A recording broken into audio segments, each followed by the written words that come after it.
E a reação do mercado financeiro sobre o anúncio de Mercadante para o comando do BNDES foi imediata. O Ibovespa, principal índice da Bolsa Brasileira de Valores, terminou o dia no menor nível desde agosto, com queda de 1,71% aos 103.539 pontos. Já o dólar teve leve alta de 0,07%, cotado a R$ 5,31. E quem já está aqui comigo para repercutir este assunto é o economista do Terraço Econômico, o Caio Augusto Rodrigues. Boa tarde, obrigada pela sua presença aqui, Caio. Boa tarde, vamos comentar essa questão complicada aí, né? Então, vamos já começar comentando como é que o mercado enxerga essa nomeação de Mercadante para o BNDES.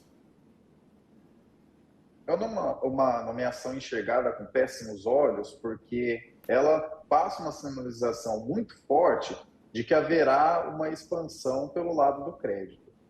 E não necessariamente uma expansão pelo lado do crédito que seja medida, que seja acompanhada, que tenha bons resultados, mas talvez uma expansão de crédito tal qual a gente viu em Dilma I, por exemplo, né, em que o BNDES emprestou aí 300 bilhões de reais por ano durante alguns anos, né, a gente gastou um plano Marshall nessa brincadeira e no final das contas a gente não teve nenhum avanço substancial em termos de produtividade, de emprego, de nada.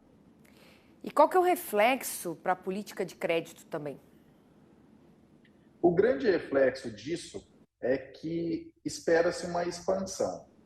E uma coisa que é importante ser dita, né? Recentemente, quando estava sendo aventado do Mercadante entrar mesmo como presidente do BNDES, ele foi lá na Febraban, o presidente da Febraban, e anunciou, olha, mas não vai ter a política de subsídios. Para você que não sabe, essa política de subsídios, ela funcionava da seguinte maneira. Tinha um negócio no Brasil que chamava TJLP, Taxa de Juros de Longo Prazo, que era uma definição por parte do governo da ocasião, que dizia, para determinados grupos aqui que eu considero muito especiais, eles vão pagar essa taxa de juros.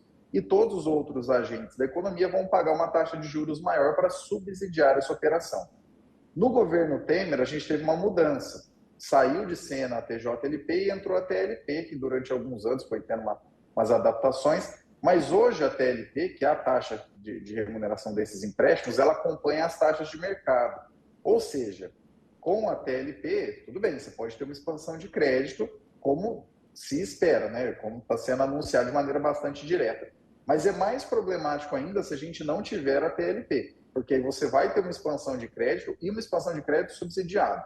Com a expansão que a gente teve em Dilma I, a gente já vai pagar esse subsídio por algumas décadas. Estima-se aí até mais ou menos 2062. Se a gente fizer isso de novo, e com espaço e cenário internacional muito menos favorável do que naquela época, o efeito será imediato. Agora, já dá para prever um impacto também na decisão do Banco Central em relação aos juros e também na inflação brasileira a longo prazo, Caio? Na verdade, dá, porque a expectativa, pouco antes do período eleitoral, era de que a taxa Selic voltaria a um dígito, né, ficaria menor ali que 10%, no primeiro trimestre de 2024. Ficaria em 9,5%, 8%, tal, cairia um pouco. Agora, com os dados que a gente tem, após esses anúncios e tudo mais, assim, de um mês e pouquinho para cá, a gente tem que a taxa Selic deve ficar, pelo menos assim, por precificação de mercado no atual momento. Essa taxa Selic ela deve ficar um pouquinho acima de 13%, pelo menos até 2030. Então, quer dizer, o maior risco agora de uma expansão de crédito é uma questão que o próprio banqueiro central nosso, Roberto Campos Neto, falou recentemente no evento a Febraban. O Banco Central ele não trabalha sozinho. A Selic está num patamar muito mais alto do que ela deveria. O juro real, nossa, a diferença entre a Selic e a inflação é um dos maiores juros reais do mundo.